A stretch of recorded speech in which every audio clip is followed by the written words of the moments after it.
What's the motherfucking deal? Don't listen to that graphic. Don't you text or call. Well, you can text the Sauce line, but I ain't going to be taking no calls in the pregame show. But welcome to Sauce Sports, man. If you're not familiar with Sauce Sports is a Houston, Texas homer network. Maybe we're talking all sports, but only Houston. So with that being said, hey, man, we finna get into some good talk tonight. You know, it's a Texas rivalry, whether you want to say it's an NFL rivalry. It is a Texas rivalry between Houston and Dallas tonight. The Houston Texans will be taking on the Dallas Cowboys at NRG, and we're going to spill all the sauce on it tonight. So, man, if you're new to this, you know, this is Sauce Sports. We're finna talk a lot of shit. If you're not, then you're finna learn about it. But who we got joining us this evening in the round table?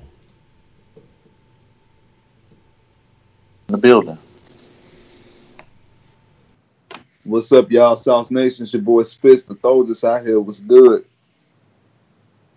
The boy Spitz say throw, no fugazis. You know what I'm saying? So all them fugazi-ass Cowboy fans, take your ass back up I-45. But and if you don't know, I'm your host, Ed Honcho, man. Again, this is Sauce Sports, and we about to get into some good talk, man. But before we get into any of this Dallas Cowboys rivalry, non-rivalry, who gonna win, who gonna kick who ass, who the best number 4, who the best number 90, all that good shit, we got to talk about the most important thing related to this game right now, and that's you, Sauce Nation. So we're finna get into a little Sauce Nation roll call. We're going to see who we have joining us tonight, man. Hit that like button, man. It don't hurt. It don't cost you nothing. It's all free.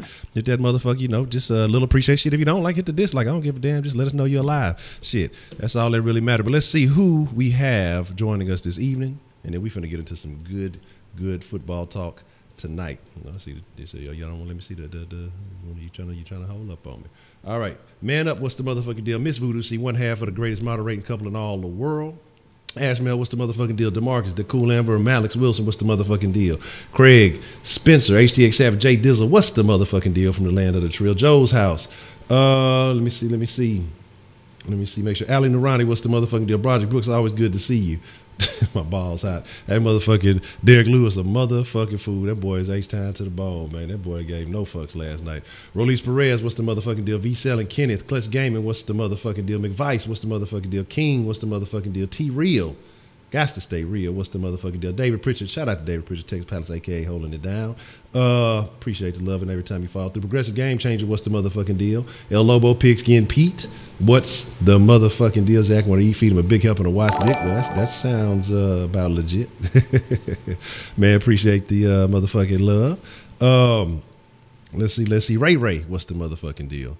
And again, so we're going to get into it. We're going to get into some good conversation, man. There's a lot of things that we need to discuss as far as, you know what I'm saying, what's going down, you know what I mean, in this town tonight. What's going to be right.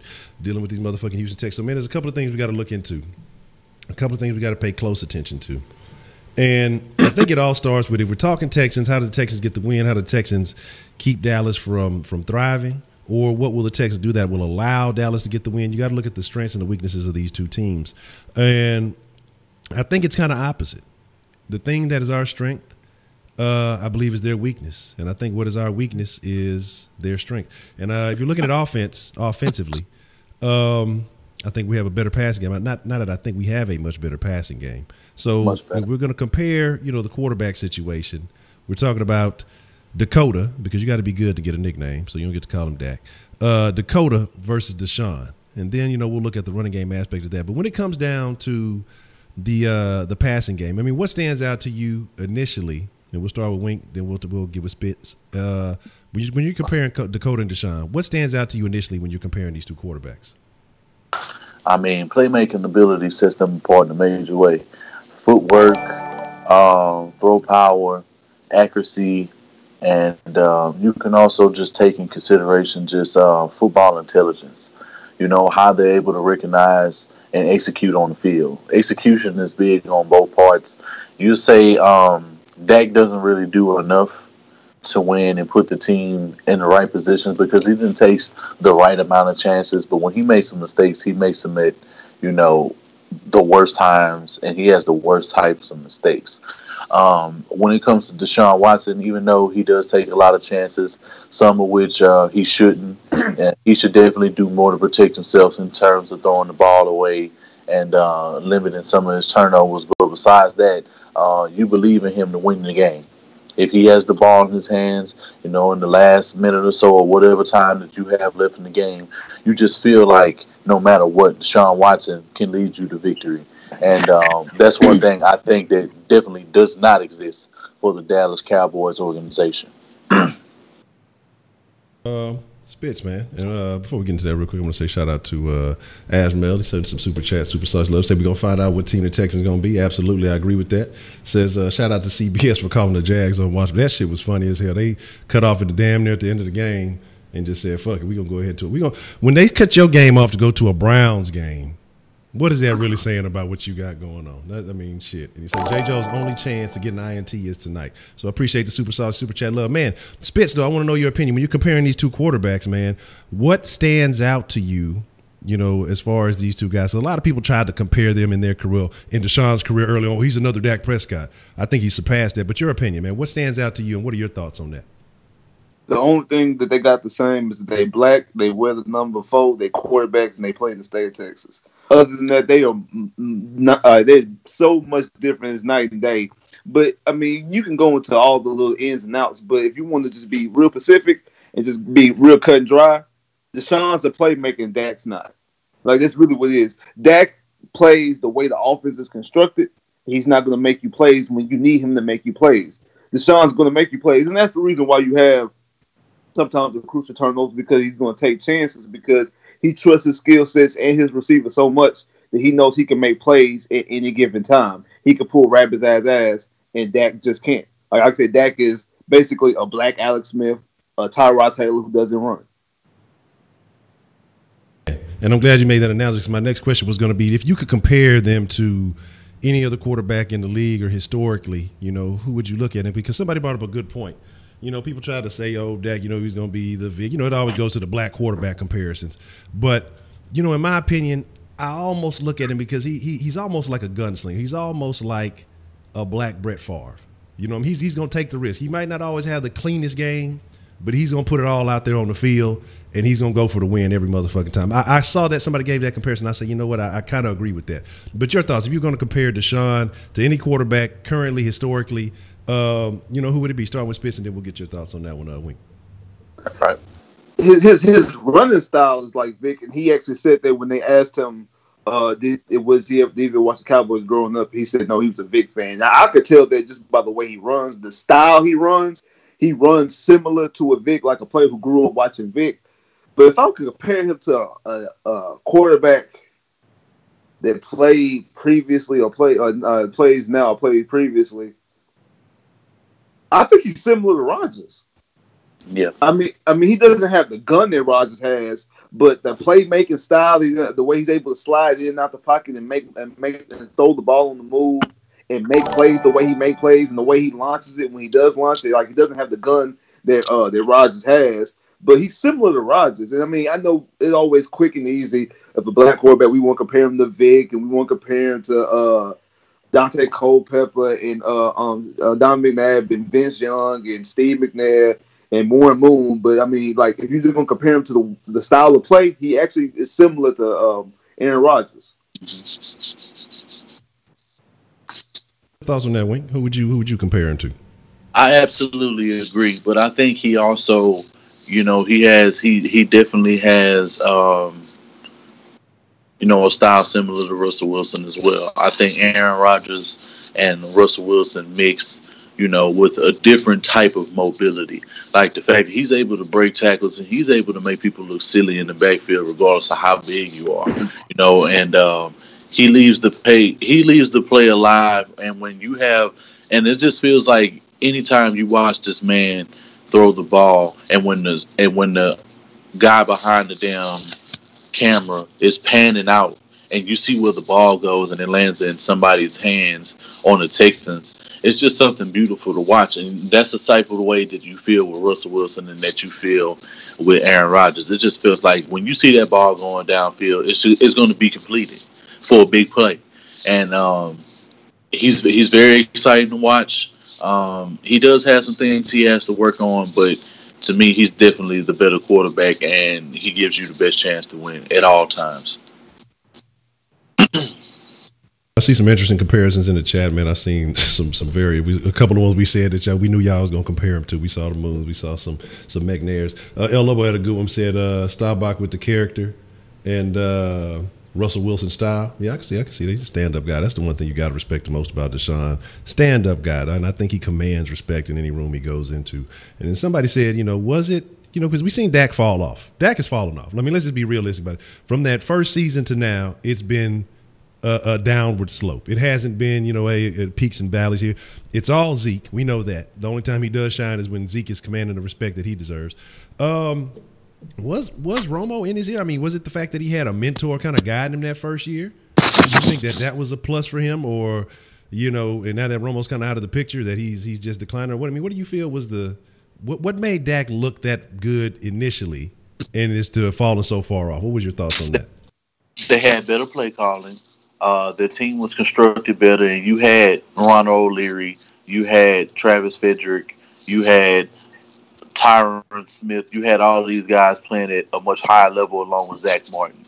You get Ezekiel Elliott without them they didn't have the right amount of tape, and just seeing him on week in, week out basis, he's being the best running back in the league. You know what I'm saying? So you have all of those tools at your disposal, on top of the fact that you don't have a coach that is going to call plays to put you in a position to make a whole lot of mistakes. It's already not your game to throw a whole lot of picks. You know what I'm saying? And you're more of a conservative quarterback, which is fine. It fits the game style plan. I mean, hey, you win if you can win games. However, you can win games. And if that's what it takes, and we have to take the ball out of your hand and give it to Ezekiel Elliott, who we know is the best player on the Cowboys, that's just what you have to do. And but in terms of Dak Prescott himself, I mean, you can probably say his weapons and the fact that you had guys like Cole Beasley and Terrence Williams and Dez Bryant, along with Jason Witten at that time, to bail him out and make some plays. Outside of that, I mean, you just watched his weapons. They went down ever since his rookie year, and he can't be the man, and he can't grow at an all-time level if he doesn't have anybody to compensate his play on the other end. So I think it's going to be in their best interest to make sure that they invest in a lot of weapons in free agency and in the draft this coming year if they want to compete with anybody in the NFC or be considered to be a Super Bowl champion. And Spitz, your thoughts, man. What's up with the decline of Dak? What would you attribute most of that on, or what was the reason that he actually had the good year? I mean, what are your thoughts on that? You say he fell off. I'm really, after looking back at his numbers, I don't really think he was ever on. Mm-hmm. I think that their rookie year was more so of them having a better offensive line and them feeding the ball to Zeke.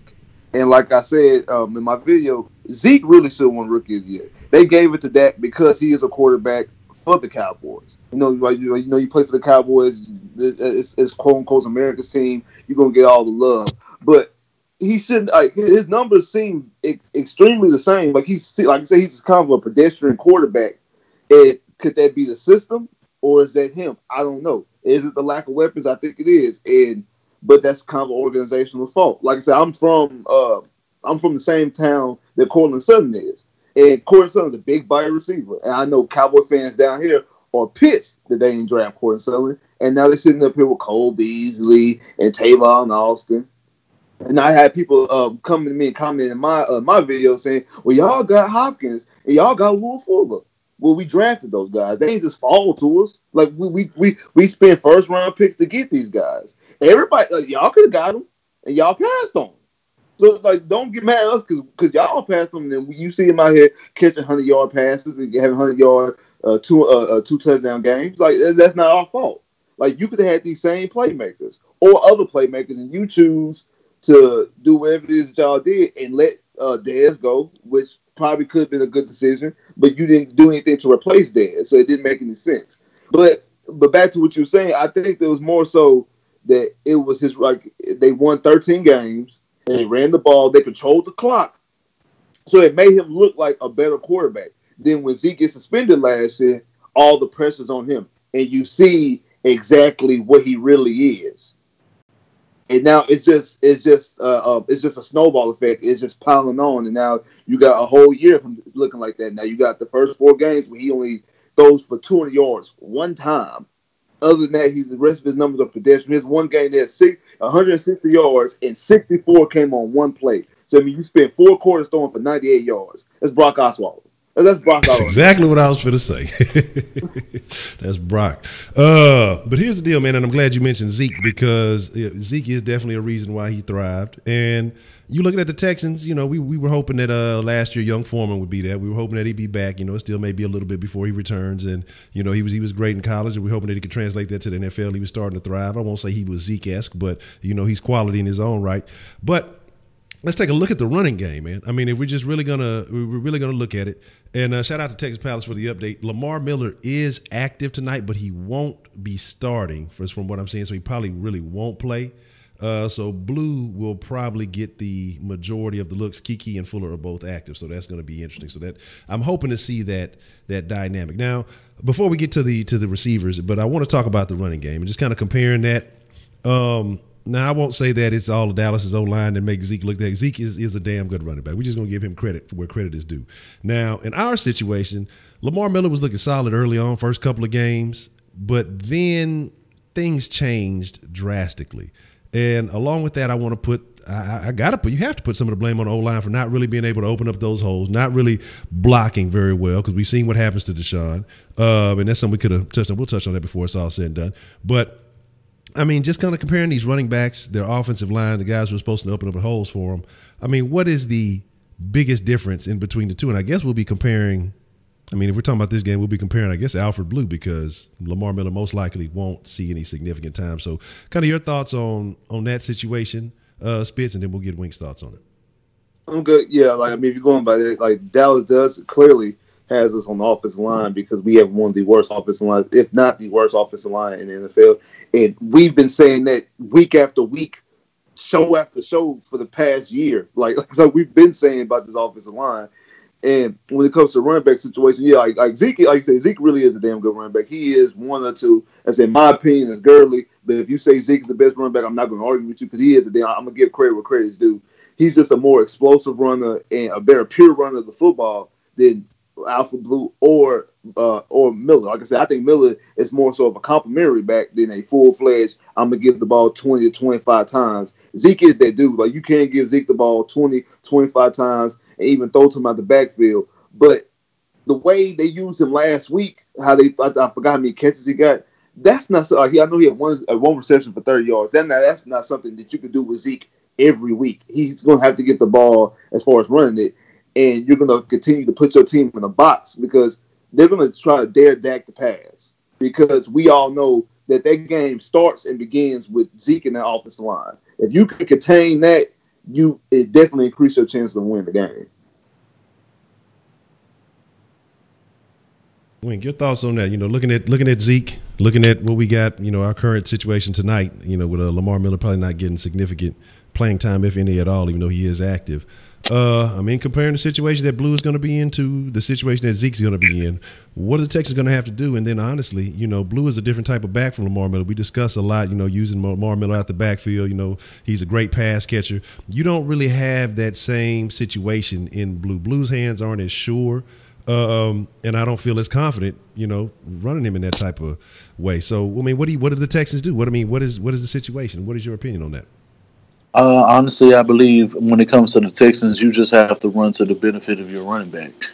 Just make sure that the O-line and your running back are doing plays that they're comfortable and have had success with. So it's clear that they need to get to his own scheme. If they get to his own scheme, he can get to the second level and definitely make some shit happen. He will definitely shed tackles, and he will definitely be able to break off some big runs, only if he has the right seams and he can see his pathway. I think if he go ahead and he hits the hole, and he's been healthy this season, so I definitely think he can help. But in terms of the Cowboys, they'll be able to do whatever they want to do, you know, because Zeke is such a spectacular running back, man. like Smith said, he definitely should have won Rookie of the Year. There was no reason. I never thought Dak Prescott was supposed to be the Rookie of the Year. The only way I felt he was supposed to be Rookie of the Year had he thrown 32 touchdowns and he'd have had 4 interceptions. If he would have had that season, okay, then I would have been like, yeah, you Rookie of the Year. But 23 to 4 interceptions, while it is a great ratio, it's not Rookie of the Year worthy when your running back led the league with 1,600 yards with Todd Gurley and all these other guys and Le'Veon Bell with the Steelers who were leading the league in all sorts of statistical and guys like David Johnson, you know. But he does provide a whole lot, but like Spitz said also, they're not going to be able to really throw him the ball a whole lot. They're going to be able to throw it to him if they can. They might attempt to try to get it to him between 10 to 12 times, but I honestly think they're going to end up giving him a little extra attention when it comes to to the passing game, because the fact that he can catch 30-yard wheel routes down the field in crunch time. You have to pay attention to that, and if Bill O'Brien isn't, if he isn't prepared enough, then this man could take advantage of us, and it can open up shit for the rest of these nobodies. And one thing that I definitely want them to key in on is Tavon Austin, because he can definitely hurt us in the deep game and emotions and things of that nature. So hopefully they can contain Dak Prescott and make sure and make damn sure that they don't let Ezekiel Elliott get off. But I think the Jadeveon Clowney is going to have a lot to say about what Ezekiel does on this field tonight. And that does kind of carry us over to the next point, man. We got to talk about what this defense will be capable of. Of course, we know Watt just got Defensive Player of the Month. We know that Jadeveon just got Defensive Player of the Week. Accolades, having good games, that stuff motivates you to want to kind of continue that. We were concerned early on, does he want the check? Is he afraid of the money? Because he was looking like he really wasn't what we were hoping to see from him. He's been saying that he's been healthy. Again, we talk about knocking off Russ, and apparently he had a chance to do that against the Colts. Now, my big thing against the Colts, though, is let's be realistic. Colts aren't just a superstar stellar team. It wasn't like they went out there and competed against the Eagles or a quality team or something like that. It's the Colts is a noodle arm Luck who still put up outrageous numbers on us.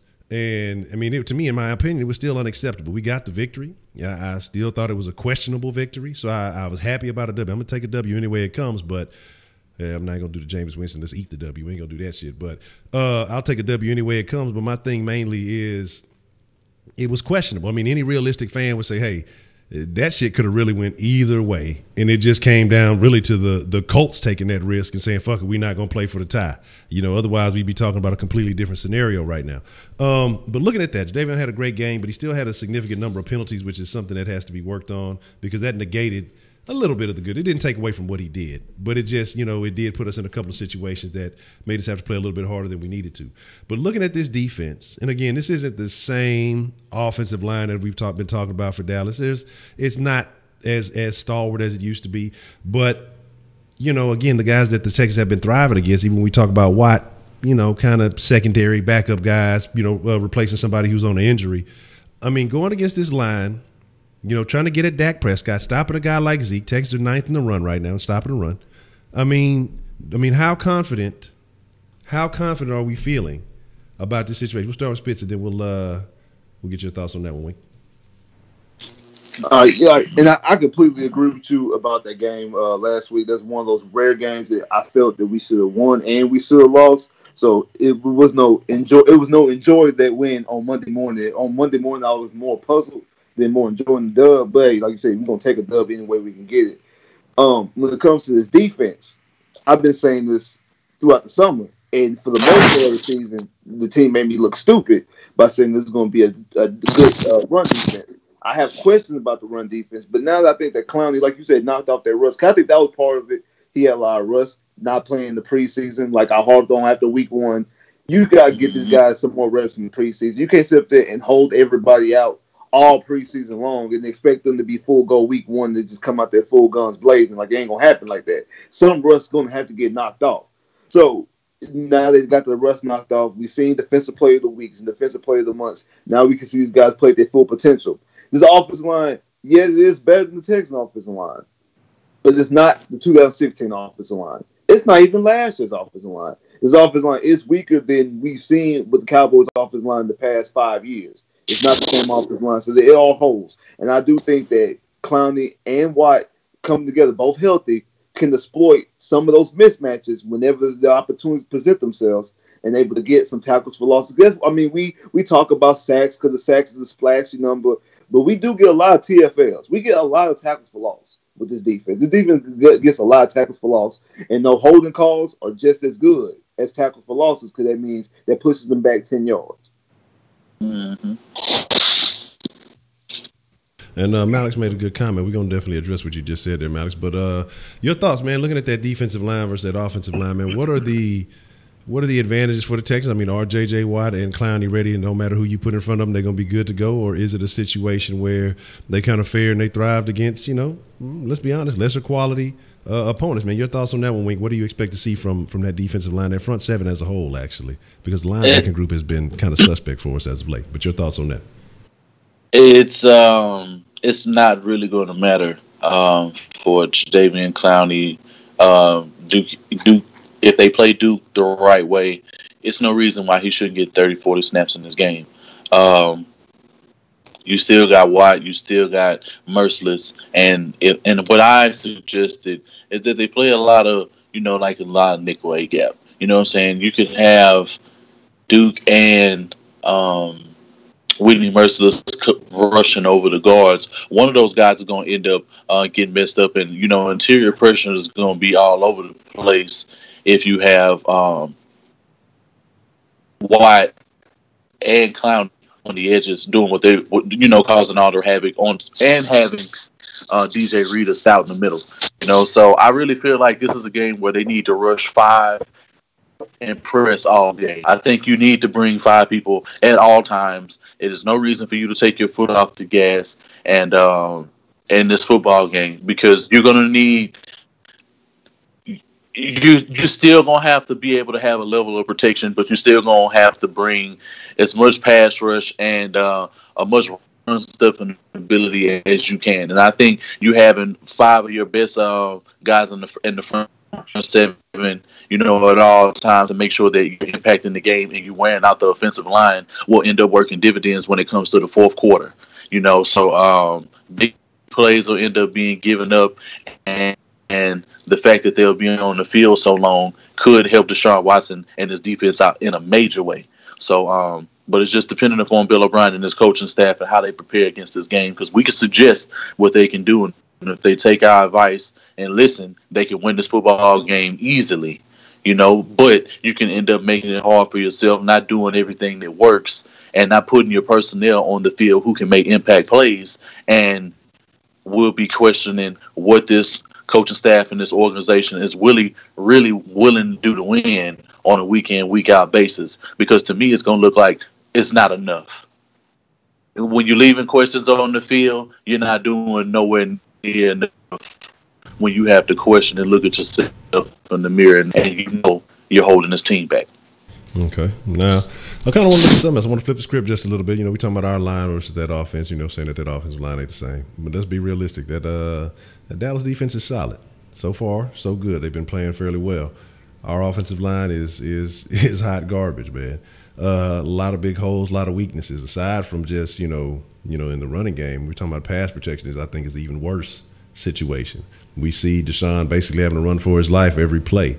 A guy like Lawrence is a guy you're going to have to respect, a guy you're going to have to pay attention to. Then let's be realistic, man. What kind of situation do you see that Dallas front 7 as far as putting pressure on Deshaun, as far as dealing with this offensive line? How do you feel? And then we'll get to talk about both teams' secondaries here shortly after that. So we'll start with Wink on that one, and then we'll get to Spitz your thoughts on that. So that Dallas front 7 versus that O-line. I think they're really going to be able to do a lot of things that we're already suggesting, because they've been doing them in every single game thus far. You know what I'm saying? They're bringing guys off of the edges. They're using them in some fun ways. You know what I'm saying? They're running stunts and twists. They're just doing a lot of things. They're getting some good play. Even from their linebackers. Now they can be exploited, But in terms of the Dallas, D line, they're doing more than enough, and they play competitive. They got some dog in them, so we know that they're not going to lay down. But the only thing that you can do is make sure that you double a guy like you have double DeMarcus Lawrence all game. There's no reason why. I mean, if people do it to our best players at all times, they make sure they double Clowney. They make sure they double. Why can't we give teams the respect and make sure that we double so that we can show that we're trying to win the game too? Because good teams are always gonna put their teams. Well, Spitzman, we'll get your thoughts on that. They done doubled Wink, goddamn. But your thoughts on that, just comparing this, that defense, their front seven compared to the Texans, man, and the pressure that they can bring and put on Deshaun Watson, man. Your thoughts about that? Man, to be honest, like that's probably the biggest fear I have for this game is because they can bring pressure with Lawrence and some other guys. Now, caveat, I know Lee's not going to. I think Lee's not playing for this game, so that's good news for the Texans. But it really doesn't matter because I think that we can bust this offensive line. Like this offensive line has so many lack of moments, and then also false starts, and they make a lot of mental mistakes. It's like they are less of talent, and on top of that, they make mental mistakes as well. So you have negative on top of negative. And I know last week when we went to playing a more funkier Clemson type of offense, they looked better. It's not saying much, but they did look better. So hopefully, as a Texas fan, you hope that they can improve on what they did last week and continue on to look better and find ways to keep Deshaun clean. Because like I said about Dallas, the game's going to come and go with the game starts and ends with Zeke. The game starts and ends with Deshaun. And you have to give him and keep him upright, keep him standing up, and keep him clean so he can make plays. And I have a lot of concerns with this front up against our offensive line. Y'all, I'm trying to work behind the scenes. I'm fucking up. I was trying to clean it up. Look, players fuck up. But y'all heard what it was. And I do too, man, because like I say, my biggest issue with this is, the Texans and that line, and I don't understand why the moves weren't made. I know they brought in Gaines. They thought they were getting cheap. I know, we initially had Henderson. That injury was very painful, not only for him, but for us, because then you made the decision to bring in Rankins. And I know Wink was talking about double teaming guys, but shit, I'm more concerned about that, especially with a guy like Rankin on the field who can't, hold his responsibility on his own. We saw the situation with Deshaun last week. And this is a play that we've talked about quite often this week. And, when he had that little design run. And Miller ended up taking on two blockers. If it wasn't for Miller taking on both them blockers, we might be in the same situation we were last year where everybody's upset because Deshaun got injured. I mean, and Rankin just sitting in the end zone. Like, I don't know how many plays I've seen Rankin. He just turned around looking like he got shit on his face because he knows that he's whiffed. He's fucked up on a play.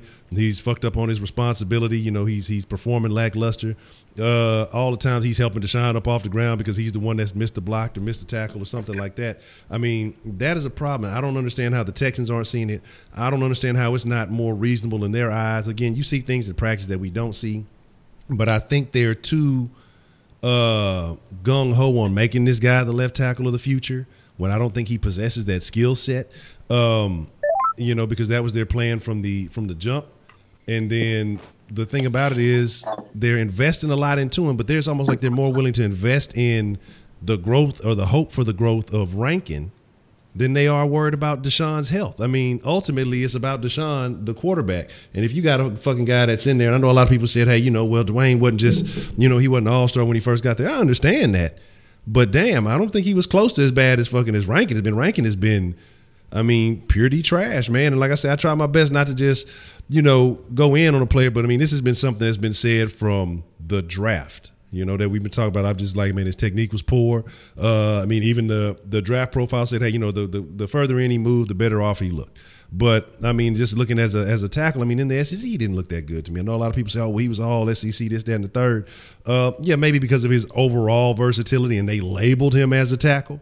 But the dude is not starting NFL left tackle, and that's a problem. And they're willing to gamble on that. This guy will get it together one game. And they're willing to take that gamble with Deshaun's health, and that's a problem to me. You know, that's that upper level decision making. One of the things that we've discussed. But let's kind of get into that secondary, man. Let's dive into the secondary, and this is another problematic situation. You know, they had guys that we had in there that end up getting hurt. The starting guys is something we talked about in the preseason. Hey, we only got 3 guys that we're somewhat trusting in J-Joe, K-Joe, and Colvin. And then we always talked about, hey, after those 3 guys, man, it's a steep drop off. It's real bad. And what happens? K-Joe gets hurt. You know, that's just kind of been a thing that's been going along with his career. I've ate my crow on that. I don't want to hear no more about it. Colvin fucks around, gets hurt. You know, and I won't say he was playing ass. I won't say he was playing great. He was serviceable. I have no qualms about what he was doing, you know. But some of the expectations that people had, I wouldn't say he was quite there. But right now, this team as a whole, to me, this defense as a whole hasn't been quite there. But, you know, J-Joe's the only steady guy that we have, and J-Joe's up there. You know, let's just be realistic about it. So now you got Sharice Wright. You got Webster supposed to be coming back. And a lot of guys are having a lot of faith in these guys. Sharice Wright had played about a good half a game against the Colts. You know, he made some plays. He had some PBUs, but then he got dusted a couple of times. So, you know, he was kind of 50-50. Your thoughts on that, Spitz, and then we'll get Wink's thoughts. I'm glad you could get back with us. And then we'll, you know, on that corner group versus the Cowboys wide receivers. And again, the Cowboys wide receivers aren't that dynamic. So will they be serviceable enough to stop the Cowboys wide receivers, this Texans corner group? Like I said about the Cowboys, I guess the Cowboys' fault why Dak doesn't have any weapons. It's our organization's fault why we don't have anybody on that back end to lock up any receivers. I mean we've gone over this numerous times of how many corners we've let go and passed and walked over because of off the field issues, or not want to pay a guy, or maybe trying to hold money for Tony Romo, whatever the case may be. We made mistake after mistakes with the offensive line and the secondary, and now all your chickens come to roost. And like, trying to think how can I word this? Like, you can't trust the secondary. And me and Wink talked about this numerous times about bringing back J-Joe. We cool with J-Joe if it's more of a mentor role. He's your nickel corner, but you bring him in to be your main guy. He's not that dude no more. He's not the all-pro that he was in 2011 when we brought him in. He's not that Pro Bowl guy anymore. He's not that guy who can sit there with the top receiver and lock him up for at least half a game, let alone a whole game. He's not that guy. So you're leaving all these guys out there wide open on islands. I know you're hoping it's a pass rush, but I don't give a damn how good the damn pass rush is. If you can't cover, you just can't cover. Like, it's just point blank, period. Luckily, we're playing up against probably one of the poorest, if not the poorest, receiver group in the NFL. So the corners should look better tonight, but they're injured. So we got a whole bunch of guys that we haven't seen play. So we don't really know what to expect. So it's kind of like the weakness versus a weakness, a minus versus a minus, and you don't know what you're gonna get. Mm-hmm. These are folks talking about, you know, it's such move back to no. It's still, according to the depth chart, it's still Rankins and Lamb. So and it's sad. Y'all know how much I've been going in on Lamb since day one. You know, and the thing is, the fact that he looks like an upgrade to something that anybody that we have at tackle is a sad sign to me. And I think that again, even if Lamb's going to be your right tackle, I feel like Davenport should still be your left tackle, because I mean he has the body composition for it, as opposed to Rankin. And, you know, some of the things that he's lacking, not in addition to the physical traits, you know, the skill set. But Wink, man, your thoughts on this secondary group compared to what Dallas brings to the table, the injuries that we have, guys like Sharice Wright, your expectations for just starting to play Kayvon Webster. I mean, your thoughts, man. Let me know how you feel about that. I mean, it's a battle of the lesser, who's the lesser of the two evils. I mean, it's about whoever coaches put them in the best position, and the players have to just execute. If you see some shit on the field, make sure you make your proper adjustments. Make sure that everybody's on the same page. Fucking execute. It's just that simple for each team. It's as simple as it is, as it should be for the Texans. It should be about the same for the Dallas Cowboys.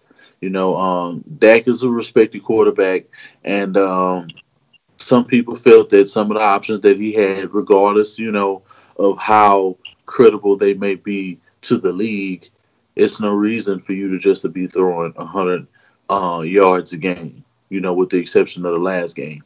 So if you're the quarterback, if you're the quarterback that everybody says you are, then you should be able to make water out of wine as well. The better quarterbacks in the league always show that they have the level. When they play at a certain level, they make players around them better. And Dak Prescott does not do that.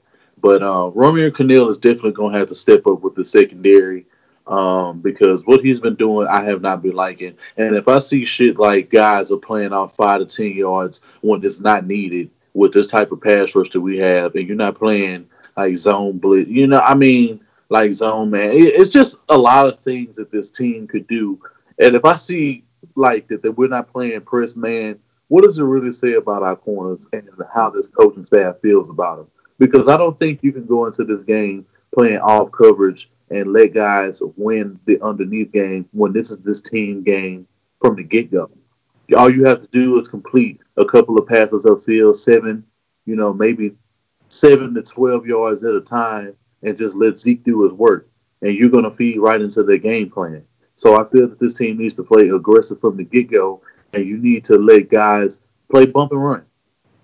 I think it's the best thing that can happen with this corner group that we have at this point in time. And you have the safeties to help you if you're in need.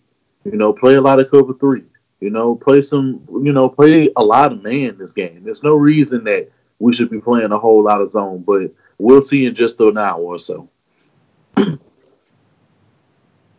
Y'all know what time it is. It's something we do every pregame. Because the sauce ain't shit without the freshest motherfucking ingredients. And some of y'all are new, like, what is a fresh ingredient? I don't quite understand what a fresh ingredient is. You motherfucker, goddamn, it's you. Y'all are fresh ingredients. Y'all are what makes the sauce so motherfucking fresh, man. And so we value your opinions, we value your thoughts.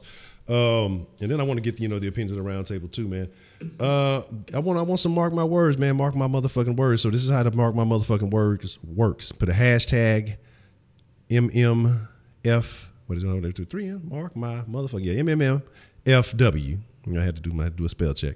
3M's FW. Mark my motherfucking words and put a prediction, a bold prediction. Okay. And I'll try to get down as many as I can. If your bold prediction comes true, we'll make sure we supply you with some sauce in the post-game stream. And remember, the post-game stream will be immediately. Yes, it'll be late, but we will still be having a post-game stream immediately after the game. Because, it's the Dallas Cowboys, Houston Texans game. We got to talk about it.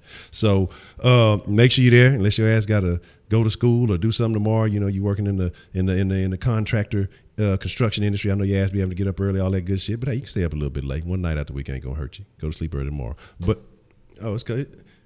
Oh yeah, sure is Columbus Day, huh? Or yeah. Indigenous Peoples Day. We got to keep it PC.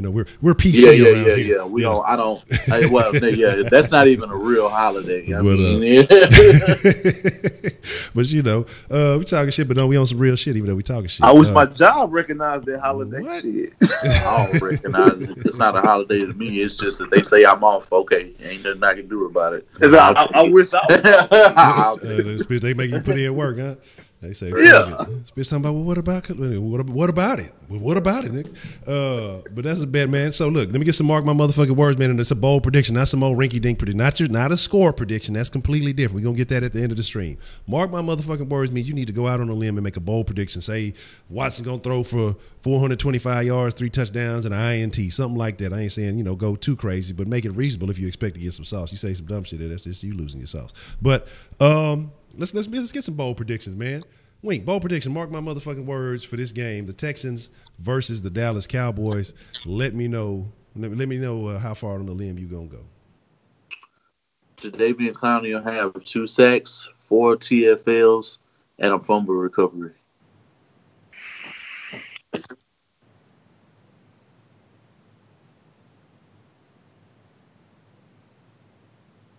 Spitz, man, your thoughts, man. Give me a mark my motherfucking words. What you got? Deshaun Watson will have 2 50-yard touchdowns. Ooh, okay. Okay, that's some good shit. Now, as I check, the rest of the chat and everything, looking at that, man, around the league today, man, we got to look around the league. The rest of the AFC South is taking L's this entire week. The Colts took an L to the Patriots. The Jags took a very interesting L to the Chiefs. The Chiefs are looking quite serious. And the thing about that is the Texans could be looking like, the Texans were 1 point outside of actually playing some defense last year, were doing exactly what the Chiefs were doing. But somebody decided to get a little creative. And y'all know it's bad because y'all know I was hey, I'm supporting B.O.B. I tried. Now, last week he showed that he could dig back in the bag, and maybe he still has a little iota of sense. Maybe it was Kiki Kuti. I joked about it, but maybe Kiki was that element that he was talking about was going to bring the change to this offense. Because, Kiki surprised the fuck out of me. Let's be honest about it. I think he surprised the fuck out of everybody. I think everybody else was just like, oh, it was a lot of hype. Because you know how Texans and the reporters and the media, they can hype all that shit coming. You got something in your throat? You got something in your throat over there? You need what's that shit? I told you. What's that shit? That shit's called Sepacol, that spray. You got a sore throat over there? I think everybody agreed. I don't think nobody thought he was trash. We was just anxious to see. No, I don't think nobody thought he was trash. All it was. I think a lot of people, though, was just feel like, okay, is he going to be that dynamic? Because I think they just made it seem like, so, because we've heard things about players coming out of camp, he's this and he's that, and then he's cut, type of shit. But again, so you definitely was impressed by what we seen from him in the health. Health is your wealth. We talk about that all the time, too. I think that was a big factor because, how long that's going to take. But, again, let's say looking around the league, man, Jags took the L, Titans took the L. I think hopefully the Titans fans are coming back now. I don't see how the Titans fans are so proud of these wins because they like the dingiest of wins. A win is a win. But it's just there's no consistency. There's nothing that you can build on. It's just luck and tomfoolery and shit just happens to go your way. Again, fortune favors the bold, and we'll give that to Mike Vrabel. He makes some bold decisions, and so maybe that's it. That's the only constant that you got. But there's nothing that you can say, man, Mariota's looking good, man, Mariota killing them. Or fuck, you can't look at that defense and say, oh, they're stopping it. It's I don't know what it is. But anyway, they're winning. They got the wins they got, and it is what it is. But is this today, winning this game and going to play the Bills next week, and then you're looking at the Jags week after that? Of course, they're going to have to string a few of them together. But is this the step for the Texans to get back in the conversation in the division? I want to know your thoughts on that. We'll start with Wink, and then we'll get Spit's thoughts on that. Absolutely.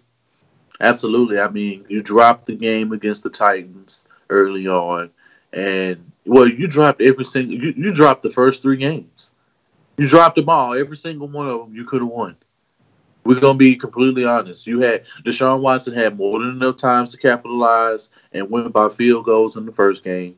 The second game came down to preparation and, a couple of miscues throughout the game and penalties. So that's coaching. And week 3, they just weren't prepared to stop anything underneath. So for this particular week, man, they definitely have to capitalize off of these must-win situations because you're not going to get a chance later on.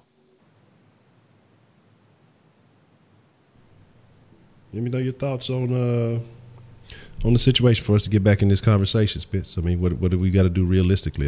How can we get back in that mix? Just win. This is simple. The simplest thing you can do is win. If you win today, you're 2-3. Both Jacksonville and Tennessee are 3-2. Now, yes, you dropped the game against Tennessee, but you're only 1 game back, and you still have to play Tennessee at home, and you still got 2 games against Jacksonville. So all the ground can be completely made up. You're back in position to control your destiny. It will win the night. A win tonight puts you back. Now all you got to do is match them win for win, loss for loss throughout the season, and then handle your business when you play them. And everything is all forgiven, and you're right back in the driver's seat winning the division. But it starts tonight, in about another 30, 20 minutes, however long it is to the game. You got to handle your business tonight at home. And that's the beauty of the season that we've had. Even though we started off 0-3, 2 of those 3 games were on the road, so you still got all your home games left. So you still are in prime position to do what you got to do to get these victories. And like I said, I told y'all, the way they used Kiki was the exact same way that we used them at Tech. The way the little funky plays out the backfield, the little pitches and tosses, I knew that was coming. Because that's the way they use them. I knew that's how they envisioned using them up here. Okay.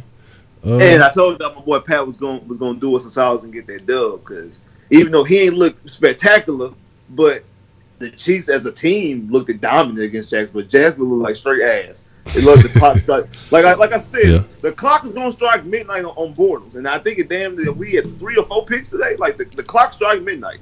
Man, yeah, and the thing is, man, I think right now, and this is kind of the angle that I'm looking at things is, the law of averages says, eventually everything is supposed to pan out. That's not exactly what it says. I'm definitely paraphrasing, but that everything should regress, back to the mean. And the Texans can't continue to play this bad with all this talent. Jacksonville, they're a solid team, but without Fournette, we know what they are, and Blake Bortles is going to regress to playing to who he is. Blake Bortles. And again, he bottled it up today. He bottled up some Bortles today. The Titans eventually they're going to fall to what they're supposed to be. Because again, they just been in some lucky ass situations, and the Colts they're just not very good either.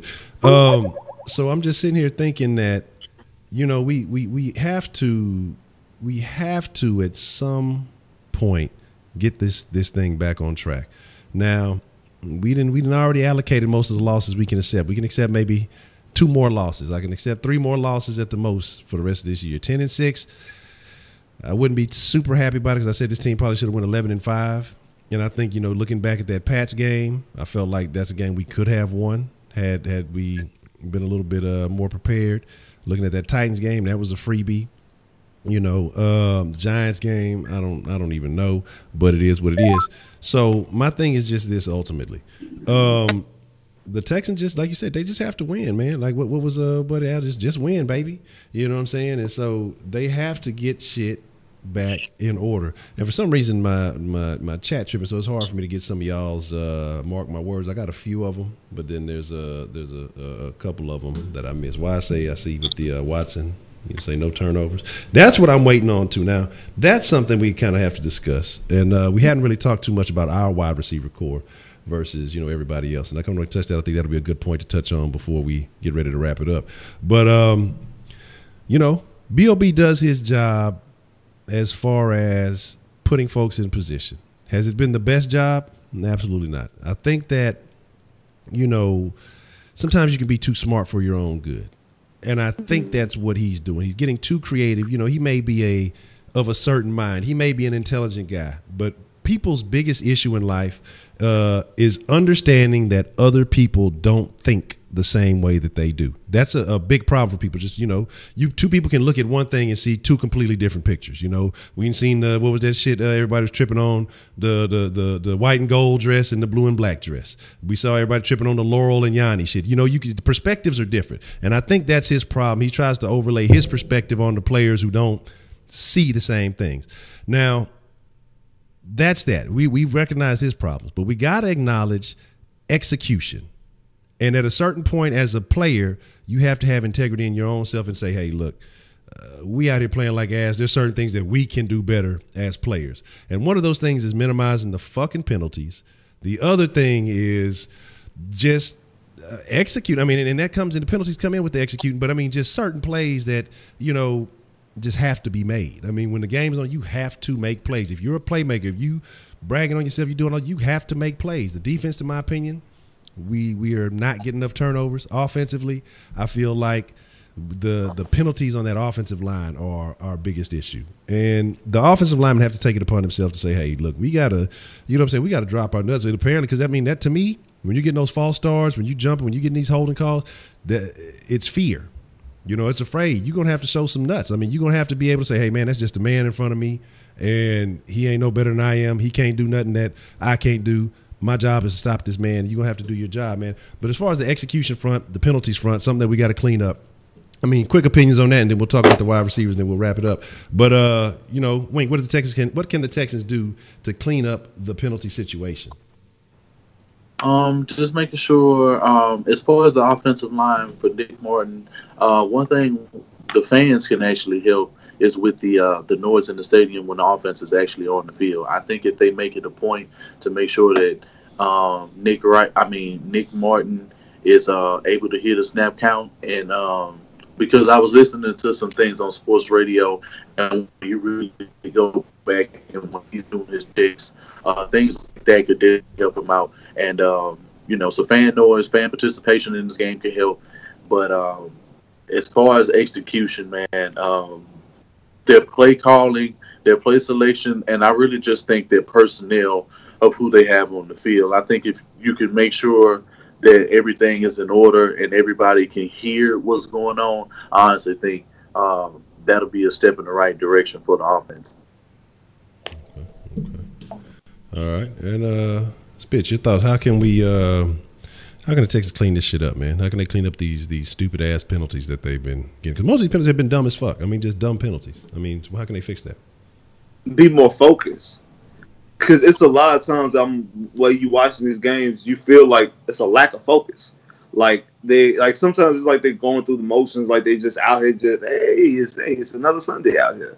Like it seems like they're not focused and they're not focused and they not locked in all game, the whole game. So I think that's why you get the false starts and that's why you get the offsides and stuff like that. All those pre-snap penalties. The penalties during the play, that's sometimes lack of technique, or sometimes a guy just being better than you and you're trying to do anything you can to get that edge. But those pre-snap penalties, those just lack of focus. A couple of good points, man. Shout out to Texas Palace, a.k.a. David Pritchard. Man, and there's something he actually sent earlier. And one, I want to correct. He said that Davenport is supposed to be playing LT tonight and Lamb playing right. Good. I feel way more comfortable in that. That makes me feel a smidgen. But I won't say way more comfortable because, again, Lamb's still on the field. I'm not gonna go too far with Lamb. It was just he looked good in comparison to what you were getting. And hopefully the Texans must have look. We must have hollered at Seth must have sent the word and told him, look, hey, that dude Rankin is atrocious. Get him up out of there. But here's my thing though. Very good point that he brought up. Let's talk about being able to flip the field position and how it could benefit us like last game. Trevor Daniel is a guy we have not been given enough credit to. Trevor Daniel has been essential, been the most consistent piece. Special teams has been the most consistent piece, and we've been talking about that, so far this year. And unfortunately, but fortunately, that is the most trustworthy aspect of this Texas team. Trevor Daniel has a motherfucking boot. He's consistent, and he's able to pin guys deep. And that has played out in our favor. The reason that, Clowney gets that touchdown is because of Trevor Daniel. I mean, that sequence of events that leads to that touchdown is Trevor Daniel pinning these guys deep, then, the center being afraid or not realizing what the situation was, and then bam, turnover. That ultimately ended up helping us win the game. So I think that is a very valid point. Let's touch on that real briefly and, just talk about that. Spitz, man, the special teams, how are they key to winning this game? Like you said, Trevor Daniel putting Prescott and Zeke in bad field position all game. And like, if anybody has any question, I know some people were kind of upset that you let go of what's the punter name? Shane Leckler. Yeah, Leckler. But I think it was against the Patriots. I think it was against the Patriots. It was the one time that he got his punt blocked, and it still traveled 50, 60 yards. Yes. Like, that shows you what type of leg he got. His punt got blocked, and it still traveled 50, 60 yards. So he is a huge underrated player, and it definitely knows how to flip field position. And somebody I'm kind of surprised at, Tyler Irvin. Tyler Irvin has been very impressive. I know he hasn't brought one back yet, but he has put the Texans in better field position. He's looked better this season than he's looked in the previous past 2 years, and he's at least giving them solid position. So, I mean, we can pin them back and we can get and gain solid ground with them. That's definitely a plus in the special teams. Somebody say, mark my words, the Dallas going to run a flea flicker on the Texans. Not the chicken little flea flicker. Wink, man, your thoughts. What is the situation? How important is the special teams? Shit, if they do that to shit, we need to pull out the annexation of Puerto Rico. Like, honestly, that's just what needs to happen. We need to make sure. We need to pull out all the stops if this type of situation happens. But I'm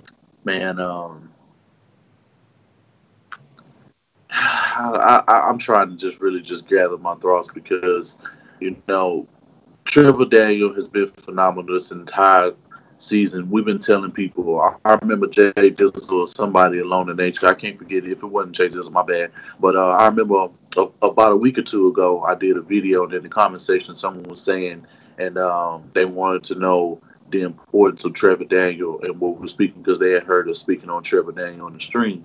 And what I was letting them know that, like, no one in this league, not Marquise Lee, I mean, not Marquise, what's his name? Marquette King, not anybody. Like, I like Brett Kern. You know, somebody tried to come in the comment section and say Brett Kern was going to be able to do that in that situation. Brett Kern does not have the leg of Trevor Daniel. His coffin corner kicks are spectacular to watch. And the field position that we've had dudes, you know, past the 5. You know, it's easier. He makes it so easy for the Gunners, you know, and like that, it was apparent to see from the Patriots game on back, and that's a major reason why the Patriots didn't put up more points on us than they could have after all of those drives that they stalled out on. And it was just, you're very right. Like, special teams has not really been a problem for us this season, and thank God, because it's one of these things that needed to be rectified.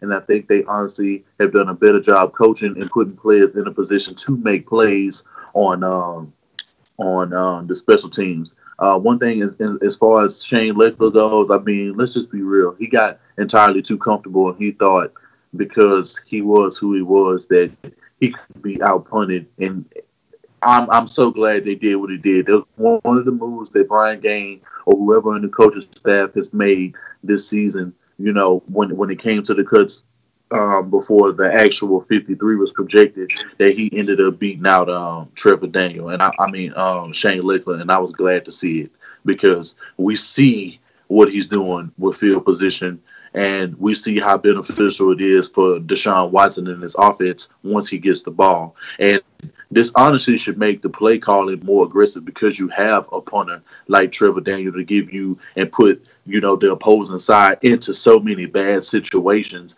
because they don't have the field position to, you know, to be successful down in games. That shit matters. You get pinned deep all game and you're not able to get anything out of it, and your defense is playing stout.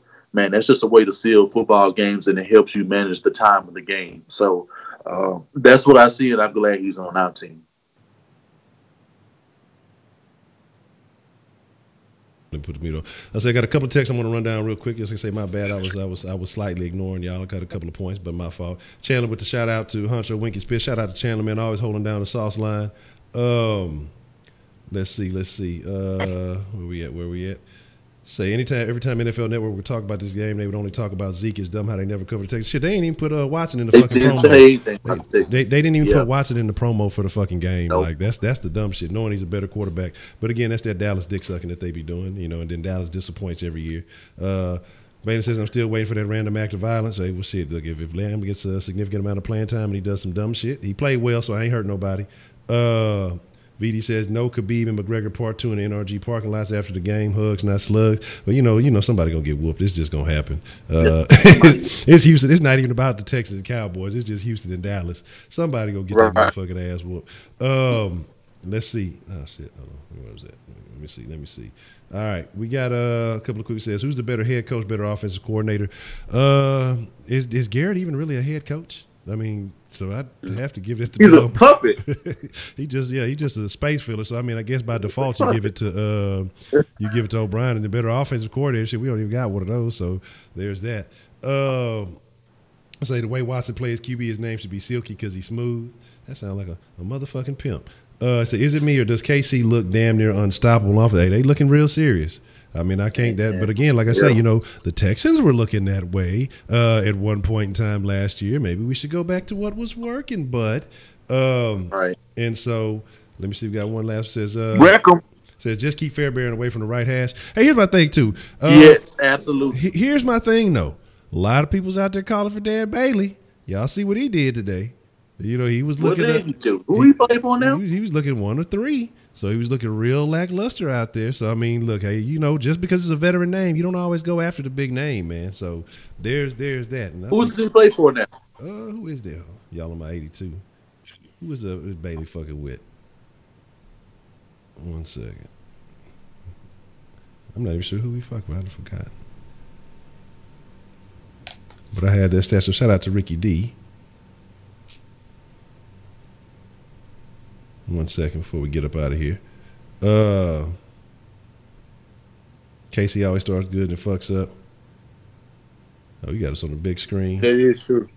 Yeah, it is, and that's why I say that's something you got to watch. Like again, there's still like what? This is the first part of turning that corner into the second quarter of the season. Yeah, with the goddamn with the Vikings. Yeah, so Bailey fucking with the Vikings. I was going to say something else. Oh. Okay, but here's the deal, man. It's about that time. We're going to give you a little bit of time to watch all the little pregame fest. I know y'all want to watch Carrie Underwood sing the song and all that other good shit. You fucking horny fucking pervs. You know, so we're going to let y'all do y'all thing, man. Hey, y'all got anything y'all want to say real quick before we get up out of here? Man, just appreciate everybody that came through to my stream earlier. Appreciate everybody who just came on South Sports for this pregame show. You can get us on all our social medias. Make sure that you like everybody's channel and subscribe. If you're a Houston Texans fan, and share these videos so we can be the voice of Houston. Absolutely. Already, just man, same thing we said, man. Just appreciate the love and support y'all show us every week and every time we get on these cameras. Appreciate that, and don't worry about Watson not being in the pregame, like in the promos, because he gonna have his picture on the bus at the end of the game. Okay. And that's all that matters. That's a bet. That's a BET. Hey man, yeah, Jack, we got to win tonight because the Browns have 2 victories, and again, we don't ever want to be. You don't ever want to be worse than the Browns, man. That is a bad look. But hey, with that being said, Jack, immediately after the game. Post-game. We did pre-game show down. Post-game show immediately after game. Make sure y'all tune in, man. It's going down. Win, lose, or draw. Hopefully ain't no motherfucking draw. Sunday Night Football. Deshaun Watson going to shine. He does it when the lights come on. It's the only game in town. It's the only game on. So let's go ahead and root for the motherfucking Texans. Hey, I appreciate each and every last one of y'all, man. Shout out to the round table. I appreciate it. Sauce Nation, y'all the motherfucking realest, freshest ingredients in the whole wide world. Y'all be cool like y'all be cool. But most of all, y'all stay saucy. We going to see y'all after the game, and we out. Sauce line will be open after the game. Be ready for it.